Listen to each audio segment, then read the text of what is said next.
Okay. अस्सलाम वालेकुम। तो लास्ट टाइम हमने बात की थी थायराइड डेवलपमेंट की, उसकी थोड़ी बात की थी, और एड्रिनल ग्लैंड्स की। तो अभी हम पढ़ेंगे पिट्यूटरी ग्लैंड्स, ठीक है। तो पिट्यूटरी ग्लैंड, जैसा कि हर किसी को पता है, हर किसी ने पहले पढ़ चुका है, लेकिन ये वीडियो सिर्फ रिव्यू के लिए है, उन स्टूडेंट्स के लिए जिन्होंने फर्स्ट एड यूएसए मिली या अभी पढ़ रहे या जिन्होंने पहले पढ़ चुके हैं। तो ये एक क्विक रिव्यू है, ठीक है। तो आज हम बात करेंगे पिट्यूटरी ग्लैंड्स की। तो पिट्यूटरी ग्लैंड्स जो है ना, हमारे पास इसके दो पार्ट्स है, एक इंटीरियर पिट्यूटरी है और एक जो है ना पोस्टीरियर पिट्यूटरी है। तो इंटीरियर पिट्यूटरी जो है ना, इसको हम एडिनो हाइपोफाइसिस भी कहते हैं। तो ए फॉर इंटीरियर और ए फॉर एडिनो, ठीक है। और पोस्टीरियर जो पिट्यूटरी है, इसको न्यूरो हाइपोफाइसिस भी कहते हैं, ठीक है। तो पोस्टीरियर है, तो पोस्टीरियर ये ब्रेन के, मतलब हम ऐसे याद रखेंगे कि ये मतलब ब्रेन के करीब होता है, तो इसको न्यूरो हाइपोफाइसिस भी कहते हैं। लेकिन इसको क्यों कहते हैं न्यूरो हाइपोफाइसिस, वो हम पढ़ेंगे कि ये न्यूरो एक्टोडर्म से डिराइव होता है, इसलिए इसको न्यूरो हाइपोफाइसिस भी कहते हैं। तो एड्रीनल पिट्यूटरी के जो मेन हार्मोन है हमारे पास, उसमें सबसे पहले है एपीएसएच है, एलएच है, एसीटीएच है और टीसीएच है, प्रोलैक्टिन है और ग्रोथ हार्मोन है, एंड बीटा एंडोर्फिन है, ठीक है। इसमें एक और हार्मोन है, उसको एमएसएच कहते हैं, जो मेलानोट्रोफिन स्टिमुलेटिंग हार्मोन है। ये सिक्रेटेड होता है from the intermediate lobe of the pituitary. तो इंटीरियर और पोस्टीरियर पिट्यूटरी के मिड में एक छोटा सा लोब होता है, जस्ट एज अ नॉर्मली, मतलब एनाटमी में हम ये नहीं पढ़ते हैं, लेकिन फर्स्ट एड में ये दिया है कि एमएसएच या मेलानोट्रोफिन स्टिमुलेटिंग हार्मोन ये intermediate lobe of the pituitary से ये रिलीज होता है।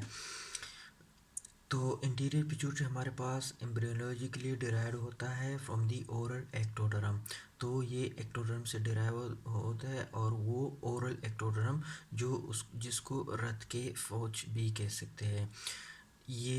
इसको ओरल एक्टोडर्म इसलिए कहते हैं कि ये ओरल कैविटी से ऊपर ही चला जाता है, तो ये इसको इंटीरियर पिट्यूटरी ही इससे डिराइव होता है। इसमें जितने भी हार्मोन हमारे पास है, एफएसएच है, एलएच है, एसीटीएच है और टीएसएच है, इन हार्मोन में हमारे पास एक यूनिट ऐसा है जो सब में सिमिलर है, ठीक है। तो वो है alpha sub unit. Alpha sub unit ये L T S H, L H, F S H और एच सी जी इन हार्मोन में सब में सेम है। तो बीटा यूनिट्स जो है वो फिर डिफरेंट है। तो बीटा एच सी जी इसलिए ये वही हार्मोन है जो प्रेगनेंसी के लिए हम चेक करते हैं, उसमें बीटा सब यूनिट जो होता है वो डिफरेंट होता है। तो बीटा सब यूनिट ही हम चेक करते हैं।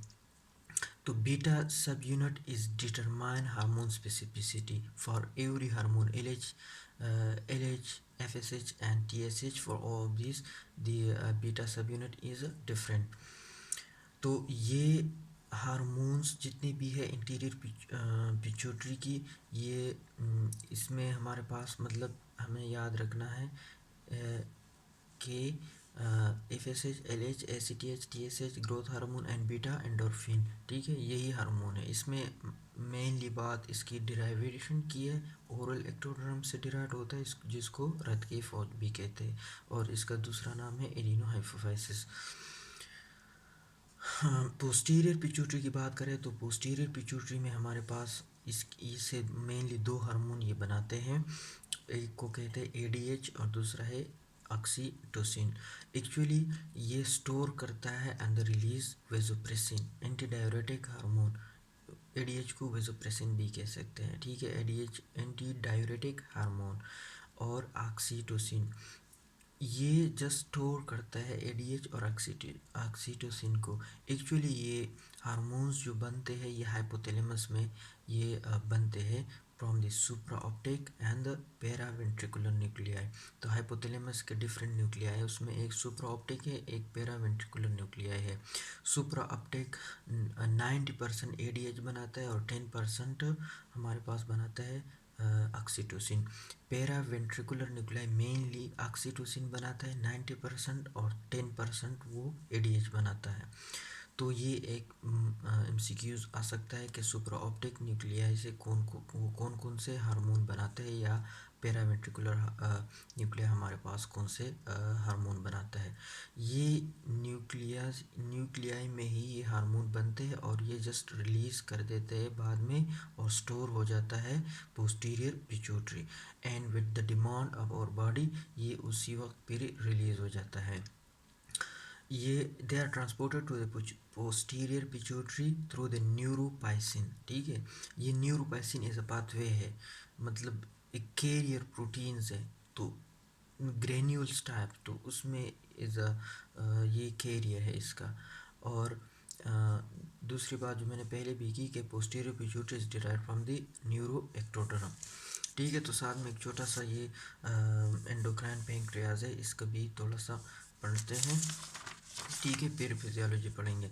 तो एंडोक्राइन पैंक्रियाज, हमारे साथ पैंक्रियाज जो है ना, हर किसी को पता है कि इसमें इसके जो सेल्स है पैंक्रियाज की, एंडोक्राइन की, तो वो उसको कहते हैं आइसलेट्स ऑफ लैंगरहान। और आइसलेट्स ऑफ लैंगरहान जो है, इसमें हमारे पास अल्फा और बीटा मेनली ये यूनिट्स है, लेकिन इसमें डेल्टा एंडोक्राइन सेल्स भी होता है, अल्फा बीटा एंड डेल्टा।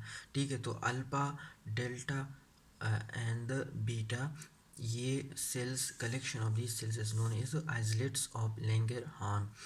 ठीक है, islets are arise from the pancreatic buds, ये pancreatic bud से arise होता है। ठीक है, तो अल्फा जो सेल्स है हमारे पास, ये अल्फा जो है ना, ये आउटर होता है। ठीक है, और ये हमारे पास क्या है, ये हमने एक छोटा सा सेल्स लिया है एंडोक्राइन पेंक्रियास की, तो इसमें अल्फा सेल्स जो होते हैं ये आउटर होंगे। ठीक है, और बीटा जो सेल्स होंगे ये इनसाइड होता है। ठीक है, तो अल्फा सेल्स हमारे साथ क्या करते हैं, ग्लूकागान को रिलीज़ करता है, ग्लूकागान ही बना देता है। ठीक है, ये पेरिफेरी में होता है। बीटा क्या बनाता है, ये इंसुलिन बनाता है, ये सेंटर में होता है। और मोस्ट सेंटर में जो है ना क्या होता है, वो डेल्टा होता है। तो डेल्टा सोमेटोस्टेटिन बनाता है, और सोमेटोस्टेटिन याद रखो कि सोमेटोस्टेटिन को यूनिवर्सल इनहिबिटर भी कहते हैं। ठीक है, ये सोमेटोस्टेटिन जो है ना इनहिबिट करता है ग्लूकागान को भी, और इंसुलिन रिलीज को भी इनहिबिट करता है, और बाकी एंजाइम्स वगैरह होते हैं उसको भी ये इनहिबिट करता है। ये मिड में भी होता है और स्प्रेड भी होता है, तो ये एंटर स्प्रेड होता है ये अल्फा बीटा सेल्स के सेल्स में। तो glucagons is release by alpha cell and insulin is release by beta cells. ठीक है, अब अगर बीटा सेल डैमेज है तो इंसुलिन रिलीज नहीं होगी, तो उसमें फिर डायबिटीज़ होगा पेशेंट को। ठीक है, या अल्फा सेल्स डैमेज है तो ग्लूकागान रिलीज नहीं होगी। ठीक है, तो उन पेशेंट में भी प्रॉब्लम्स होंगे। तो ये islets of Langerhans is mainly made of alpha, beta and delta cells. Alpha cells are almost 20% and beta cells are 70%, and the remaining are somatostatin, which are released by the delta cells. That's endocrine pancreas.